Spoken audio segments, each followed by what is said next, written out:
현안마다 대립하며 국정감사와 예산정국 등의 숨가쁜 일정을 이어온 여야의 시선이 이제 당 안으로도 향하고 있습니다.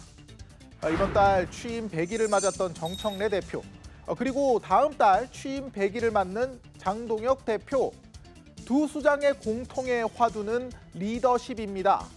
여야가 내년 지방선거를 위한 몸풀기에 들어가면서 당의 구심점을 확립하는 과제를 마주하고 있죠.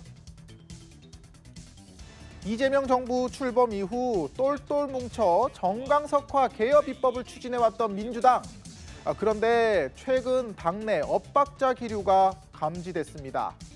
당내 법사위원들이 대장동 항소 포기에 반발한 검사장들을 예고 없이 고발하자 원내 지도부가 즉각 불편한 기색을 드러낸 겁니다. 대통령 순방 땐 논란될 일을 자제하자고 당부했는데 협의되지 않은 행동이 나오니 지도부의 함구령이 무색해진 것이죠. 대통령의 순방 성과가 잘 드러날 수 있도록 해야 되는 시점에 협의를 거치지 않은 점은 다소 아쉬운 부분입니다.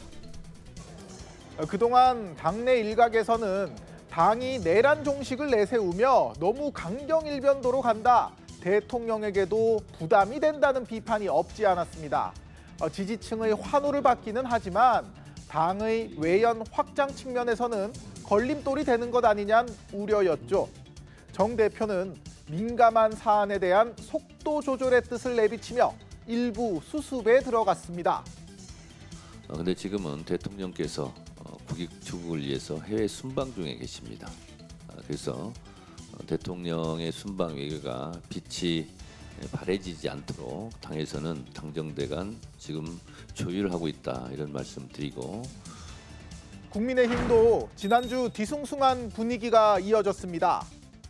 비례대표의 장애인을 너무 많이 할당했다, 눈이 불편한 걸 제외하면 기득권이라는 박민영 대변인의 발언이 발단이었습니다.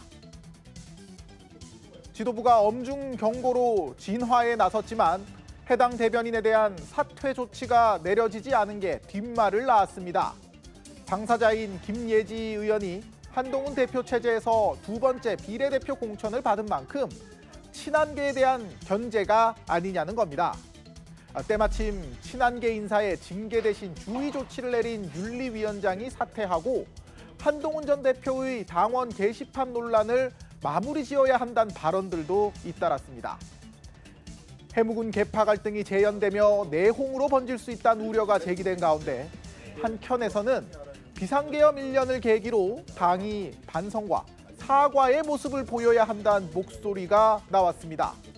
내년 지방선거 승리를 위해서는 보다 많은 국민들에게 우리가 외연을 확장할 수 있는 그런 새로운 모습을 보여드리는 것이 지금 필요한 때다. 당 안팎에서는 장동혁 대표의 우클릭이 지나친 것 아니냐, 이대로 지방선거를 치를 수 있겠냐는 위기감도 고개를 들고 있습니다. 여러분, 전쟁입니다. 우리가 황교 아닙니다. 뭉쳐서 싸웁시다.